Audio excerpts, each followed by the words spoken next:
धर्म का ठेकेदार नहीं पहरेदार बनना चाहिए। तुम रहो न रहो, वो रहे न रहे, ये देश रहना चाहिए।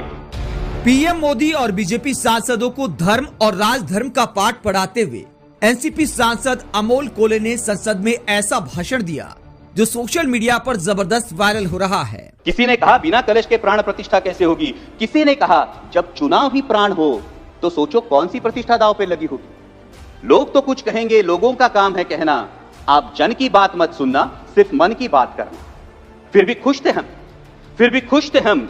500 साल का सपना जो पूरा हो रहा था, हमारे अंदर का हिंदू भी पूरी तरह से जाग गया था। तो चल पड़े अयोध्या की ओर रामलल्ला की दर्शन की आस लगाए। चल पड़े अयोध्या की ओर रामलल्ला के दर्शन की आस लगाए। जो सामने नजारा देखा वो देखकर दंग रह गए। वो 3 मंजिलें, 400 खंबे, 32 सीढ़ियां, जय श्री राम का नारा लगाते हुए हम सीढ़ियां चढ़ने लगे। रामलल्ला से क्या गुहार लगाए ये सोचने लगे। पहली सीढ़ी पर याद आई महंगाई, दूसरी पर देश में बढ़ती बेरोजगारी, तीसरी पर पत्रकारिता की चरण चुंबकता, चौथी पर सेंट्रल एजेंसीज की संदिग्ध भूमिका। हर सीढ़ी पर कुछ न कुछ याद आ रहा था। कहीं 15 लाख का जुमला, कहीं किसानों का आक्रोश था, कहीं महिला कुश्तीगिरों की वेदना थी, कहीं सालाना 2 करोड़ रोजगारों का वादा था, कहीं बढ़ती सांप्रदायिकता थी, तो कहीं चुनिंदा पूंजीपतियों पर मेहरबान हमारी सरकार का चेहरा था। अमोल कोले ने धर्म के नाम पर राजनीति में राजधर्म भूल जाने वालों को आईना दिखा दिया और दिखा दिया कि कोई एक पार्टी धर्म की ठेकेदार नहीं है। अमोल कोले ने कहा कि धर्म के ठेकेदार मत बनिए, संविधान के पहरेदार बनिए, जिसके लिए देश की जनता ने आपको चुना है। इस वास्तविकता ने झंझोड़ना के बाद भी हम अंधभक्तों की तरह चलते गए। होश तो तब संभाला जब रामलल्ला के दर्शन हुए। हमें नतमस्तक देख रामलल्ला मुस्कुराते हुए बोले, मैं कल भी था, आज भी हूं, कल भी रहूंगा। जितना इस मंदिर में हूं उतना ही तुम्हारे मन में रहूंगा। लेकिन याद रखना हमेशा मैंने त्रेता युग में रामराज जलाया था, तुम कलयुग में जीते हो जहां संविधान ने गणराज जलाया है। धर्म समाज का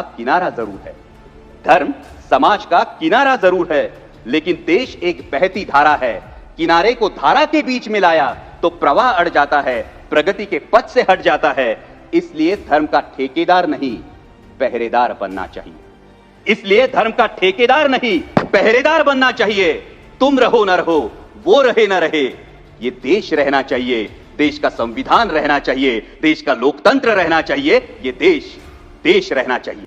अमोल कोले ने विकसित भारत के नारे को लेकर भी मोदी सरकार को निशाने पर लिया और कहा कि जब देश के किसान विकसित भारत को महसूस नहीं कर सकते तो भारत कैसे विकसित हो जाएगा। महामहिम राष्ट्रपति जी ने किसानों की आय दुगनी होने की बात की।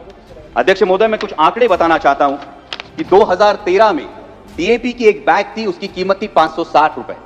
2024 में डीएपी की बैग की कीमत है 1100 रुपए। जो लागत की मजदूरी थी प्याज के लिए, उसकी कीमत थी 5000 रुपए। आज लागत की मजदूरी जाती है 11000 रुपए। आज 2013 में प्याज बिक रहा था 20 रुपए किलो में, आज प्याज बिक रहा है 8 से 10 रुपए किलो में। 2013 में सोयाबीन बिक रहा था 6000 रुपए क्विंटल के दरों में, आज सोयाबीन बिक रहा है 4500 रुपए क्विंटल के दरों में। तो किसान की आय दुगनी हुई या 2 गुने से ज्यादा घट गई है।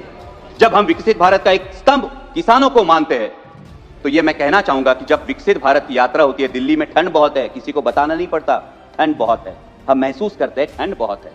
तो जब विकसित भारत है तो ये बताना क्यों पड़ता है, मेरा किसान ये महसूस क्यों नहीं कर पाता कि ये विकसित भारत है, मेरी आय दुगनी हुई है। और ये मेरी दरख्वास्त है कि किसानों के बारे में गंभीरता पूर्वक ये विचार किया जाए, क्योंकि अगर उगाने वाला उगाएगा नहीं तो खाने वाला खाएगा क्या, ये सवाल बनता है।